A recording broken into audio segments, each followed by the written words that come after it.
August 8వ తేదీన ప్రభు దగ్గరకు వెళ్ళిపోయాడు మన తండ్రి. ఆగస్టు 8, వినండి, మీకు తెలియాలి ఇవి. ఆగస్టు 8వ తేదీన ప్రభు దగ్గరకు వెళ్ళిపోయాడు. ఆగస్టు 1వ తేదీన బైబిల్ సెమినార్ ప్రారంభించబడింది. ఆగస్టు 1 బైబిల్ సెమినార్, ఆగస్టు 8 ప్రభు సన్నిధికి వెళ్ళిపోయాడు ఆయన. మధ్యలో ఎన్ని రోజులు ఉన్నాయేంటి? గట్టిగా ఎత్తుకుంటే 7 రోజులు. ఒకరోజు అంత స్పూన్ ఫీడింగ్, అప్పటికే అన్న శరీరం అంతా గుల్లైపోయింది, కరిగిపోయాడు. 8 రోజుల నిడివిలో ఏదంతా మెత్తగా చేసి ఒక స్పూన్ పెట్టి తినుకున్నాడు. ఉదయాన్న కొంచెం తిన్న తర్వాత అందరం అక్కడే ఉన్నాం.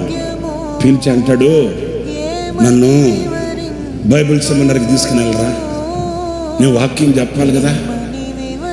చూసారా, పిల్లల దగ్గరికి తీసుకుని వెళ్ళరా.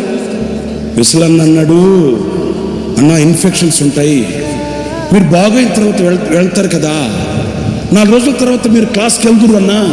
అట్లా అంటే 2 కళ్ళల్లో నీళ్లు కార్చాడు.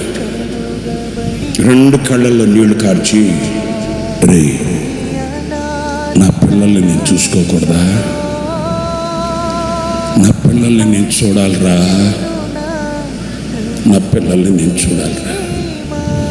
ఆయన కళ్ళల్లో నీళ్లు చూడగానే ఏం చేయాలో అర్థం కాక ఆయన మంచాన్ని అట్లాగే బయటకు పట్టుకొచ్చేసి బైబిల్ సెమినార్కి తీసుకెళ్ళి ఆ బైబిల్ సెమినార్ పిల్లలకి కనబడేటట్లు మంచాన్ని ఇట్లా ఏటవాలుగా పెడితే మైక్ కూడా పట్టుకోలేని పరిస్థితుల్లో మేము ఒకరు మైక్ చేతి దగ్గర పట్టుకుంటే మరణమనే మాంసం మీద పడుకొని కూడా తన బిడ్డల్ని కళ్ళారా చూసుకొని 30 గంట వాక్యం చెప్పాడు. అదే ఆయన చివరి సందేశం.